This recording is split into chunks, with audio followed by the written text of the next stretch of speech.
श्री दरबार साहब हरमंदर साहब अमृतसर साहब उत्थे सेवा करने वास्ते चले गए। तो उत्थे सेवा करते करते उन्होंने जिहड़ी मुलाकात है एक बहुत पहुंची हुई सिमरन वाली रूह दे नाल उन्हां दी मुलाकात हुंदी संत महापुरखां दे नाल। उन्हां दी सेवा करदे उत्थे बाबा खेम सिंह ने ते उत्थे सेवा करदे हैं। उस संत महापुरख ने बाबा खेम सिंह जो छोटी उम्र सी उस वेले जवानी भी नहीं सी, संगत बाहर भी बैठी सारिਆਂ ਨੂੰ बेनती खास करके नौजवान नवी पीढ़ी वाले साडे बच्चों को कि भाई आज जरूर पता होना चाहिए बाबा जी बारे, क्योंकि पहले सेवादार पहले मुखी ਉਹੀ ਹੋਏ ਨੇ गुरु घर दे। उस तो बाद अनेक सेवादार आए आणगे ते बाबा जी होना ने फिर ਜਦੋਂ ਉੱਥੇ ਉਹਨਾਂ महापुरखों की सेवा की है ते ਉਹ महापुरखों ने बाबा खेम सिंह जी ਨੂੰ बचन कीते कि तुसी बेटा जी जाओ अटारी पिंड विच जिथे तुहाडा पिंड है उत्थे एक कल्प वृक्ष है ते वो कल्प वृक्ष वो कोई कल्ला छोटा मोटा कोई आम दरख्तां वर्गा दरख्त नहीं, वो दुर्लभ है, सचखंड का दरख्त है, वो इंद्रपुरी का दरख्त है। वो उत्थे जाके सेवा करो ते उत्थे स्थान शहीदां दा है। कि उन्हां महापुरखां दे बचन जो अमृतसर दरबार साहब बाबा खेम सिंह जी नूं मिले उन्हां नूं बचन कीते ते बाबा खेम सिंह होना नूं उन्हां ने इत्थे भेज दिता ते इत्थे आके जिथे अज स्थान भाई दे सिंह दा बणिया यादगारी पिछले साइड तुसीं देखिआ कल्प वृक्ष है जिहड़ी संगत बाहरों आई है उन्हां वास्ते जानकारी लई उस कल्प वृक्ष दे थल्ले आके बाबा खेम सिंह जी होना ने साफ सफाई कीती। साफ सफाई करन तो बाद धूप बत्ती करनी शुरू की। फिर एक समा वो आया जदों ਸਿੰਘਾਂ ਸ਼ਹੀਦਾਂ ਦਾ ਸਥਾਨ ਹੋਵੇ, गुरुद्वारा ना होवे, गुरु ग्रंथ साहिब का प्रकाश ना होवे, ये फिर जिहड़ी अंदरों जुड़ी हुंदी रूह है ना उन्होंने ना पता होवे, इदां हो नहीं करदा। ते उन्होंने फिर गुरु ग्रंथ साहिब महाराज का प्रकाश करने की सोची, पर गुरुद्वारा बणिया बिल्डिंग बनी नहीं सी, इमारत बनी नहीं सी। ते साडे इत्थे पिंड दे एक घर दे विच श्री मिल्खी राम जी उन्हां दे जिहड़े परिवार है उन्हां दे घर दे विच पुराना घर हुंदा सी। उस घर दे विच उन्होंने गुरुद्वारा टाइप मतलब उत्थे साफ सफाई की, महाराज के आसन लाए, छोटा रसान साहब लाया ते उत्थे फिर उन्होंने आनंदपुर साहब तो जाकर के महाराज के स्वरूप लियाते ते उत्थे प्रकाश करना शुरू किया। नितनेम शुरू होया, बाणी पढ़नी शुरू हुई। फिर एक समा वो आया जब उन्होंने कल्प वृक्ष के थल्ले जिथे आके दरख्त दरबार साहब साडा छोटा उपर उत्थे उन्होंने फिर छान बनी कखा करने दी ते महाराज का प्रकाश इत्थे हौली हौली करना शुरू किया। आप तो खेतों में रहंदे सी, साडा उधर घराट कहंदे हुंदे सी, उस पासे उत्थे रहंदे सी, उत्थे भी शान सी, प्रसादां नूं चौणी वो भी एक शान चौणी जिहड़ा गुरुद्वारा बनाया ते महाराज स्वरूप उन्होंने घर ले जाना सवेरे शाम जिवें साडा नितनेम हुंदा ही है। ते उन्होंने महाराज स्वरूप आदर सत्कार नाल लेके जाना ते फिर दिन अमृत वेले जाके महाराज दे प्रकाश करने समय के मुताबिक वो जो सारे दिन प्रक्रिया चलती उस तरह चलनी, पर शाम वेले महाराज स्वरूप रहने। फिर जाती समा आया जो महाराज ਸਿੰਘਾਂ ਸ਼ਹੀਦਾਂ ਦੀ किरपा हुई, ਜਿਹੜਾ ਸਾਡੇ ਕੋਲ मिट्टी के मकान कोठे कहते सी उन्हां नूं कच्चे वो बनाए ते उत्थे फिर महाराज जी का पक्के तौर पर प्रकाश किया ते ओदी फिर पहला ही बरसात आने तो पहले सेफ संभाल कर लेनी ताकि चोवे ना हो। ते जाती समा भी आ गया फिर जो इट्टां दा पक्का जिहड़ा है जिहड़ा पक्के तौर पर ना फिर वो ਲੈਂਟਰ वाला जिहड़ा है उस वेले सिस्टम कुछ होर सी। साडे जिहड़े बड़े उन्हां तो पता, छोटी पीढ़ी वालों तो शायद वो देखे भी नहीं आ वो। ते उन्होंने फिर वो इट्टां वालियां दा वैसे वो वाले नहीं सी, वो लोहे दी अंगल पाए हुए सी ते वो फिर एक दरबार साहब तैयार किया, उत्थे महाराज दा प्रकाश होया ते फिर इत्थे रौनकां लगणियां शुरू होईयां, संगतां दा भी आना जाना शुरू होया। पहली बारी गुरुद्वारा पक्का बने सी साडे पिंड विच। उदों साडा पिंड सिੱਖੀ वाले पासे नूं नहीं सी, जो साडे पिछले रीति रिवाज जो साडे चलते आते सी उन्हां मुताबिक ही सी। ते जदों फिर महाराज जी दा प्रकाश होया फिर इत्थे उस वेले जिहड़े हुण तां असीं थोड़ा कट्टरता वालों ज़्यादा वध रही है साध संगत जी। जे कोई गैर सिख पाठ कर ले ना, गैर सिख सेवा कर ले ना, ते मेरे वर्गा घड़ाम चौधरी जिन्हें चौड़ा पाया भामण छकिया वा ते वो कहते ना जी ना तुसीं ये सेवा क्यों कर रही। जदों गुरपुरब आते सी ना साडे सिंह बैठे, सिंह साहिबान बैठे ने ते उत्थे उन्होंने ये देखा अमृत उस वेले सिर्फ एक शख्स नहीं छकिया सी बाबा जी तो इलावा, बाबा सुखदेव सिंह जी होना ने, जिथे तक मैनूं याद है, जां एक बापू निरंजन सिंह होनी सिख परिवार उन्होंने छकिया सी, होर नहीं पिंड सिख कोई। ते बाबा जी होना ने वो भावें मोना सी बंदा, दाढ़ी कट्टी सी, क्लीन शेव सी पर शौक जो पैदा होया ना उस वेले दे नौजवानों जिहड़े कि साडे माँ बाप ने वो नौजवानों को शौक होया ते बाबा जी ने जो कोई गुरपुरब आना आप टोटल अनपढ़ सी गुरु ग्रंथ साहिब की बाणी सारी याद सी कृपा हो गई सी महाराज की क्योंकि ये गुरु घर का पढ़िया अनपढ़िया परमगत पावे इतने पढ़ाई लिखाई दुनिया भी नहीं चाहिए ये तो जी गुरु साहब की कृपा बाबा जी माता जे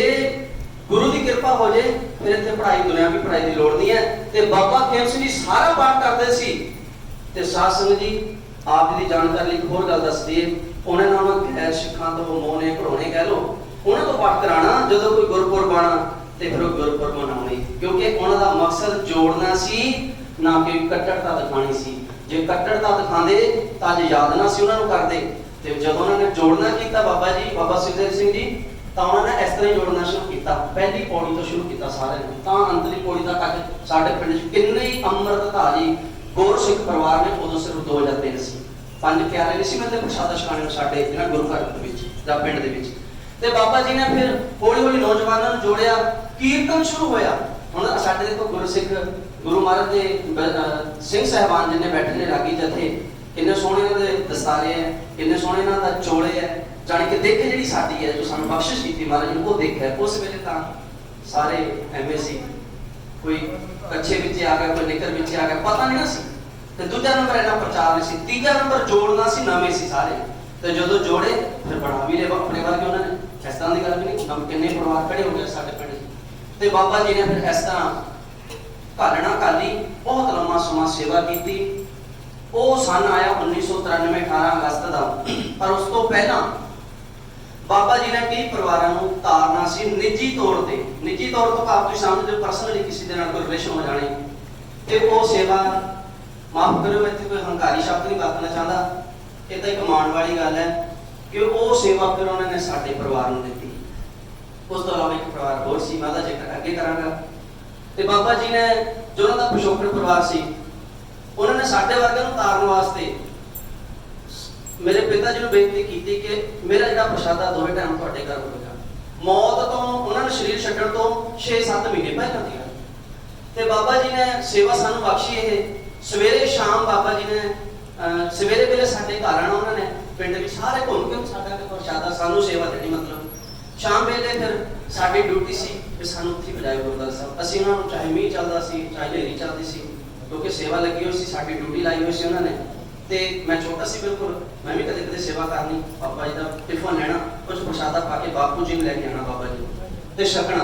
लगभग 6-7 महीने ये सेवा सानू बख्शी फिर साडे कोल परिवार बैठे दर्शन सिंह जी इन्हां दी माता दी जो स्वर्गवास हो चुके ने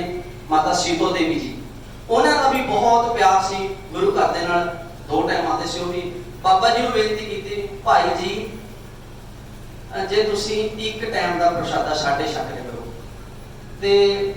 बाबा जी ने कहते कोई गल नहीं भाई फिर ऐ करांगे सवेर का प्रसादा जिहड़ा सी तुहाडे दर्शन सिंह जी बैठे नूं पता ही सेवा की है तो सवेर का प्रसादा इन्हां दे घर छकिया ते शाम नूं सानूं उन्होंने सेवा बख्शी जदों फिर मतलब शरीर रह गया फिर उन्हां दा परिवार जिहड़ा है घर लै गया उन्हें सेवा की मेरे ख्याल 12-13 दिन बीमार रहे ने वो भी एक दिखावा हुंदा है क्योंकि शरीर छड्डना कोई ना कोई बहाना हुंदा है ते जदों फिर 12-13 दिन बीमार रहे ते 18 अगस्त 1993 नूं उन्होंने अपना शरीर छड्ड दिता पर छड्डण तो पहला उन्होंने एक ड्यूटी फिर लाती कहते प्रीतम सिंह मेरे डैडी जी ने कहा कि 13 दिन रोटी साडे स्थान ते पजा दे देखो ते वो इत्थे फिर गुरमीत सिंह जी बीती बड़वाला दे परिवार चों है वो भी हुण नहीं रहे चलो छड्ड चुके शरीर वो फिर बाबा जी दे बाद सेवा करते थे पैंदे लेके ते फिर असीं वो 13 दिन बाबा जी दे वचन अनुसार जो वचन कीते सी वो सेवा निभाई है ते बाबा जी ने एक वचन होर सारे पिंड वासियों नूं कीता सी किहड़ा कि भाई असीं नहीं देखना असीं शरीर छड्ड जाना है पर इस गुरु घर दे विच देखियो इन्नी तरक्की होवेगी ਵੱਡੀਆਂ ਵੱਡੀਆਂ ਰੌਣਕਾਂ ਲੱਗਣਗੀਆਂ ਵੱਡੇ ਵੱਡੇ ਸਮਾਗਮ ਸ਼ਹੀਦਾਂ ਦੇ ਨਾਂ ਤੇ ਹੋਇਆ ਕਰਨਗੇ ਜਿਹੜੇ ਕਿ ਅੱਜ ਵੀ ਲਗਾਤਾਰ ਹੋ ਰਹੇ ਨੇ ਔਰ ਦੇਸ਼ਾਂ ਵਿਦੇਸ਼ਾਂ ਤੋਂ ਸੰਗਤਾਂ ਇੱਥੇ ਆਉਂਦੀਆਂ ਨੇ ਨਤਮਸਤਕ ਹੋਣ ਨੂੰ ਔਰ ਕੋਈ ਵੀ ਅਜਿਹਾ ਵਿਅਕਤੀ ਨਹੀਂ ਜਿਹਦੀ ਖਾਲੀ ਝੋਲੀ ਇੱਥੇ ਨਾ ਭਰੀ ਹੋਵੇ ਮੇਰੇ ਵਰਗਾ ਕੋਈ ਅੰਦਰੋਂ ਈਰਖਾ ਨਾਲ ਭਰਿਆ ਕ੍ਰੋਧ ਨਾਲ ਭਰਿਆ ਐਵੇਂ ਹੰਕਾਰ ਦੇ ਸ਼ਬਦ ਲੈ ਕਰਕੇ ਇੱਥੇ ਆ ਜਾਵੇ ਤਾਂ ਖਾਲੀ ਚਲੇ ਜਾਵਾਂ ਨਹੀਂ ਇੱਥੇ ਜਿਹੜਾ ਵੀ ਨਿਮਰਤਾ ਪਿਆਰ ਦੇ ਨਾਲ ਆਇਆ ਹੈ ਉਹਨਾਂ ਨੇ अपनी खाली छोड़ी भरी है सो सासरी ए सी बाबा खेम सिंह जी जिन्हां दा जीवन जिहड़ा सी वो गुरु महाराज नूं समर्पित सी। और सारी रात अजिहियां घटनावां भी होईयां, बाबा जी ने अपने मुख तो वचन कीते ने, एक बहुत वड्डा नाग उन्हां दे नाल पै जांदा सी उपर। साडे बैठे ने पिंड वासी जिहड़े नेड़े रहे नाल दे बाबा जी दे, सब ने पै जाना। ये देखो कोई छोटी मोटी घटना नहीं। बाबा जी ने गुरु गोबिंद सिंह महाराज की जो चलो साडी मन घट जो फोटो बनाई है, वो फोटो दे भी उपर बैटरी मारी जानी बाबा जी उन्होंने, ते सारी रात कोई उन्होंने वचन विलास करी जाने। ते एक बार एक गुरसिख नूं जांदे जांदे दस के सी कि भाई इत्थे कोई छोटी मोटी भावना समझ लियो, शहीद सिंह इको टाइम जांदे आ ते बाकी हत्थी रहिंदे ने। कोई एक बार किला लोहगढ़ साहब दसे शायद मैनूं याद है कि उत्थे जांदे ने दिन ते बाकी समूह इत्थे ही रहिंदे ने, कदे भुलेखे जांदे ने हो। फिर जदों गुरु घर नाल प्रगट भी होना सी, पिंड वासियां अनेकां घटनावां होईयां जिंदा जिक्र हुण कीता नहीं जा सकदा क्योंकि होना एक हो गया ते हुण सारी संगत प्रसाद भी छकना, दूर दराडे ने जाना भी है। सो मैं बाबा खेम सिंह का जो जीवन सी ਉਹਦੇ ਬਾਰੇ ਜਾਣਕਾਰੀ ਆਪ ਜੀ ਨਾਲ ਸਾਂਝੀ ਕਰਨੀ ਸੀ। ਸੋ ਇਸ ਤਰ੍ਹਾਂ ਦੀ ਘਾਲਣਾ ਅਸੀਂ ਵੀ ਘਾਲੀਏ। ਜੇ ਅਸੀਂ ਚਲੋ ਗੁਰਮਤ ਦੇ ਵਿੱਚ ਕਈ ਵਾਰ ਗੁਰੂ ਘਰ ਵਿੱਚ ਰਹਿੰਦੇ ਕਈ ਵਾਰ ਪ੍ਰਬੰਧਕਾਂ ਤੋਂ ਗਲਤੀਆਂ ਹੋ ਸਕਦੀਆਂ ਨੇ ਜਾਂ ਹੋਰ ਕੋਲੋਂ ਹੋ ਸਕਦੀਆਂ ਨੇ, ਗੁਰਸਿੱਖਾਂ ਕੋਲੋਂ ਹੋ ਸਕਦੀਆਂ ਨੇ, ਪਰ ਬਾਣੀ ਕਹਿੰਦੀ ਆ ਕਿ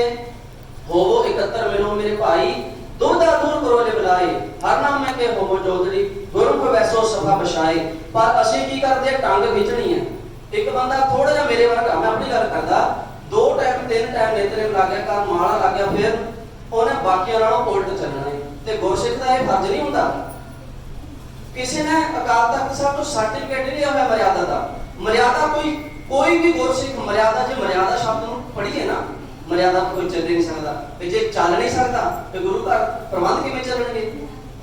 ਮਰਿਆਦਾ ਤੋਂ ਬਾਹਰ ਕੋਈ ਨਹੀਂ ਹੋਇਆ ਕਰਦਾ। ਮਰਿਆਦਾ ਤੋਂ ਬਾਹਰ ਮਾਫ ਕਰਨਾ ਸਾਡਾ ਆਪਣਾ ਹੀ ਮਨ ਹੁੰਦਾ ਹੈ, ਜਦੋਂ ਸਾਨੂੰ ਲੱਗਦਾ ਵੀ ਉਹ ਦੂਜਾ ਦਹਿਮ ਕਰਦਾ ਹੈ। ਕਿਉਂ ਫਿਰ ਆਪਾਂ ਜੇ ਮਰਿਆਦਾ ਤੋਂ ਬਾਹਰ ਤਾਂ ਬੈਠ ਕੇ ਗੱਲਬਾਤ ਕਿਉਂ ਨਹੀਂ ਕਰਦੇ? ਗੁਰੂ ਮਹਾਰਾਜ ਸਾਨੂੰ ਕਹਿੰਦੇ ਇਕੱਠੇ ਹੋ ਕੇ ਬੈਠੋ, ਸਭਾ ਵਿਛਾਓ, ਜਿਹੜੀ ਗੱਲ ਦਾ ਤੁਹਾਨੂੰ ਦੁੱਖ ਲੱਗਦੀ ਬੈਠ ਕੇ ਉਹਨੂੰ ਗੁਰਮਤਿ ਦੇ ਵਿੱਚ ਗੁਰਸਿੱਖਾਂ ਵਿੱਚ ਪਾਸ ਕਰੋ ਵੀ ਆਹ ਕੰਮ ਐਦਾਂ ਨਹੀਂ ਐਦਾਂ ਹੋਣਾ ਚਾਹੀਦਾ। ਪਰ ਮੇਰੇ ਵਰਗਾ ਕੋਈ ਇੱਕ ਤਾਂ ਕੋਲਕੂ ਦਾਲ ਵਿੱਚ ਜ਼ਰੂਰ ਹੁੰਦਾ, ਜਿੰਨੀ ਮਰਜ਼ੀ ਵਧੀਆ ਮਹਿੰਗੀ ਦਾਲ ਲੈ ਲਈਏ, ਮੇਰੇ ਵਰਗਾ ਕੋਈ ਇੱਕ ਤਾਂ ਜ਼ਰੂਰ ਭਰਮ ਚੌਧਰੀ ਹੁੰਦਾ ਹੈ ਜਿਹਨੇ ਦੁਨੀਆ ਤੋਂ ਸਾਰੀ ਤੋਂ ਉਲਟ ਚੱਲਣਾ ਹੁੰਦਾ ਹੈ। ਮਾਫ ਕਰਨਾ, ਗੁਰੂ ਘਰਾਂ 'ਚ ਇਹ ਚੀਜ਼ਾਂ ਸ਼ੋਭਾ ਨਹੀਂ ਦਿੰਦੀਆਂ। ਇਹ ਮੈਂ ਆਪਣੇ ਗੁਰੂ ਘਰ ਦੀ ਗੱਲ ਕਰਦਾ। ਸਾਡੇ ਪੰਥ ਦਾ ਅੱਜ ਨੁਕਸਾਨ ਤਾਂ ਹੋ ਰਿਹਾ ਹੈ ਜਦ ਅਸੀਂ ਆਪਣੇ ਜੋ ਤਾਂ ਸੱਚੇ ਮਾਰਗ ਚੱਲ ਰਹੇ ਉਹਨਾਂ ਦੇ ਲੁੱਤਾਂ ਖਿੱਚਣ ਲੱਗੇ ਹੋਏ ਹਾਂ। ਪਰ ਛੱਡੋ, ਇਹ ਹੁੰਦਾ ਹੀ ਰਹਿੰਦਾ ਕਿ ਸੱਚ ਨੂੰ ਹਮੇਸ਼ਾ ਹੀ ਸੂਲੀ ਹੈ, ਫਾਂਸੀ ਹੈ, ਉਹ ਕੋਈ ਗੱਲ ਨਹੀਂ। ਪਰ ਮੈਂ ਗੁਰਸਿੱਖਾਂ ਨੂੰ, ਜਿਹੜੇ ਗੁਰੂ ਸਾਹਿਬ ਦਾ ਜਿਨ੍ਹਾਂ ਨੇ ਅੰਮ੍ਰਿਤ ਛਕਿਆ ਹੋਇਆ, ਮੈਂ ਖਾਸ ਕਰਕੇ ਉਹਨਾਂ ਨੂੰ ਬੇਨਤੀ ਕਰਦਾ ਵੀ ਭਾਈ ਮਰਿਆਦਾ ਗੁਰੂ ਸਾਹਿਬ ਵੀ ਸਿਖਾ ਸਕਦੇ ਆ, ਬਾਣੀ ਪੜ੍ਹਨ ਦੀ ਜਾਚ ਗੁਰੂ ਸਾਹਿਬ ਵੀ ਸਿਖਾ ਸਕਦੇ ਆ, ਸੇਵਾ ਸਿਮਰਨ ਕਰਨ ਦੀ ਜਾਚ ਗੁਰੂ ਸਾਹਿਬ ਸਿਖਾ ਸਕਦੇ ਆ। ਜੇ ਅਸੀਂ ਇਹਨਾਂ ਦੇ ਕੋਲ ਆ ਕੇ ਆਪਸ ਵਿੱਚ ਮਤਭੇਦ ਦੂਰ ਨਾ ਕੀਤੇ, ਬਾਰ-ਬਾਰ ਇੱਕ ਦੂਜੇ ਨੂੰ ਕਹਿੰਦੇ ਨੇ ਫਲਾਣਾ ਹੈ ਤੇ ਫੜਾ ਹੈ, ਤਾਂ ਫਿਰ ਉਹ ਗੁਰਸਿੱਖ ਨਹੀਂ ਹੈ। ਤੇ ਭਾਈ ਨੰਦ ਲਾਲ ਜੀ ਦੀ ਮੈਨੂੰ ਯਾਦ ਆਉਂਦੀ ਮਰਿਆਦਾ ਜਿਹੜੀ ਉਹਨਾਂ ਨੇ ਲਿਖੀ ਹੈ, ਮਾਫ ਕਰਨਾ ਮੈਂ ਤੁਕਾਂ ਤਾਂ ਨਹੀਂ ਸੁਣਾ ਸਕਦਾ ਕਿਉਂਕਿ ਐਨੀ ਮੈਮਰੀ ਨਹੀਂ ਮੇਰੀ, ਪਰ ਉਹ ਕਹਿੰਦੇ ਗੁਰਸਿੱਖ ਜੇ ਗੁਰਸਿੱਖ ਨੂੰ ਗਾਲ ਵੀ ਕੱਢਦਾ ਹੈ ਨਾ ਤਾਂ ਉਹ ਗੁਰੂ ਨੂੰ ਗਾਲ ਹੈ। ਤੇ ਹੁਣ ਅਸੀਂ ਤਾਂ ਆਪਾਂ ਨਹੀਂ ਰੋਜ਼ ਪੁਰਾਣਾ ਹੈ ਤਿੰਕੜਾ ਹੈ। ਇਸ ਤਰ੍ਹਾਂ ਫਿਰ ਅਸੀਂ ਕੀ ਕਹਿੰਦੇ ਆ, ਦੋਹਰਾ ਕਿਹੜਾ ਪੜ੍ਹਦੇ ਰਾਜ ਕਰੇਗਾ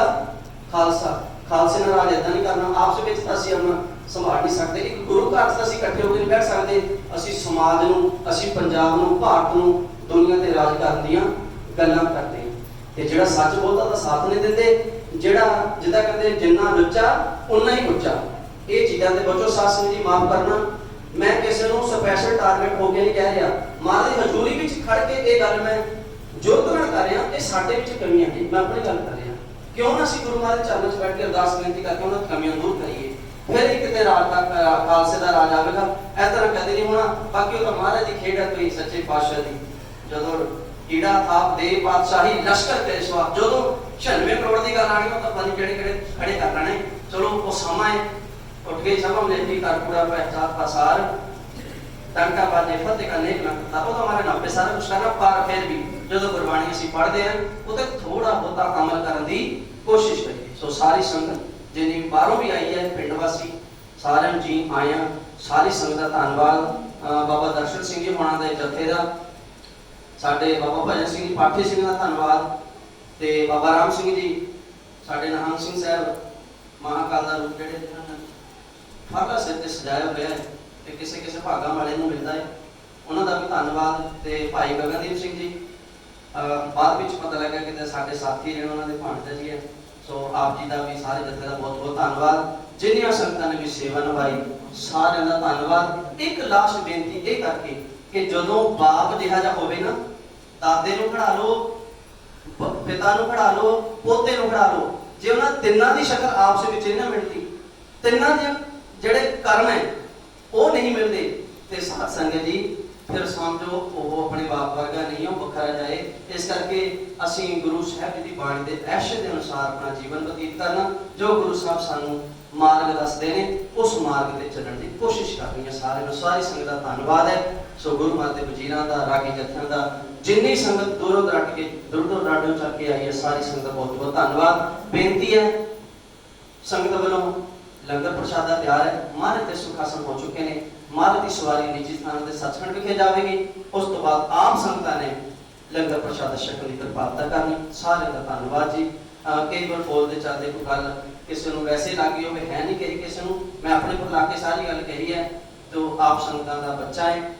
ਭੁੱਲ ਚੁੱਕ ਮਾਫ ਦੇ ਦੇਣੀ, ਮਾਫੀ ਦੇ ਦੇਣੀ। ਸੋ ਆਓ ਜੀ, ਹੁਣ ਮਹਾਰਾਜ ਜੀ ਦੇ ਸੁਖਾਸਨ ਦੀ ਸੇਵਾ ਹੋ ਚੁੱਕੀ, ਸੱਚਖੰਡ ਮਹਾਰਾਜ ਸਰੂਪ ਲੈ ਕੇ ਜਾਣੇ, ਸਾਰੀ ਸੰਗਤ ਖੜੇ ਹੋਣ ਦੀ ਕਿਰਪਾਲਤਾ ਕਰੋ। ਸੰਖੇਪ